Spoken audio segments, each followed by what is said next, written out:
অফিসে চলো, অফিসে চলো।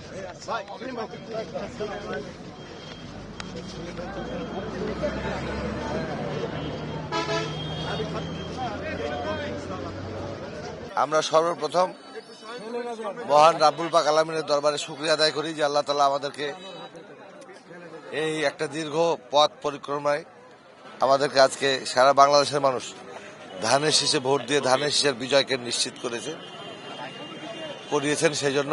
আর এটা আসলে আমি শুরু থেকেই বলছিলাম যে এই নির্বাচনের আয়োজক ছিল দেশের জনগণ, সুতরাং বিজয়টা তো অবশ্যই জনগণেরই বিজয় হয়েছে।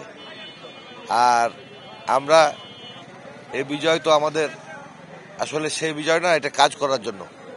তো আমাদের কাজ করতে মানুষের কল্যাণে কাজ করে গেছেন যারা, বিশেষ করে শহীদ রাষ্ট্রপতি জিয়াউর রহমান, আমাদের আমরা যাকে মমতাময়ী মা বলি, মাদার অব ডেমোক্রেসি, দেশনেত্রী, আপসের নেত্রী বেগম খালেদা জিয়া,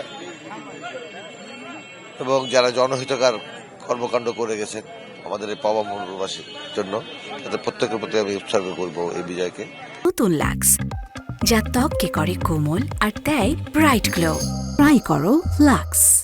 আর আসলে এটা আমার কাছে খুব গুরু দায়িত্ব মনে হচ্ছে, এই কারণে যে আমার পিছিয়ে পড়া জনগোষ্ঠী এতটা অবহেলিত, এতটা উদ্বেলিত, এবং এমনই তাদের এই যে গত নির্বাচনেও এই যে আমাদের অনেক নেতাকর্মীকে আহত করেছে আইনশৃঙ্খলা রক্ষা বাহিনী, বাচ্চা ছেলেদেরকে কি ধরনের একটা করেছে। তো সেইটা হচ্ছে আমাদের কাছে অত্যন্ত পীড়া দেয়।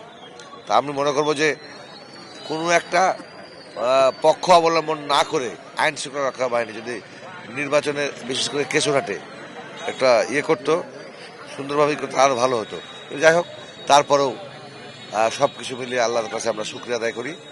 আর আমি কাজ করতে চাই দেশের জন্য, দেশের মানুষের জন্য কাজ, যেমন আমাদের নেতা তারেক রহমান করতে চান, আমরাও ঠিক কাজ করতে চাই। আমি আল্লাহ তাআলার কাছে এটুকুই বলবো যে ন্যায় ও নিষ্ঠার সঙ্গে যেন আমাদের কোনো দায়িত্ব যেগুলো আছে সেগুলো আমরা পালন করতে পারি।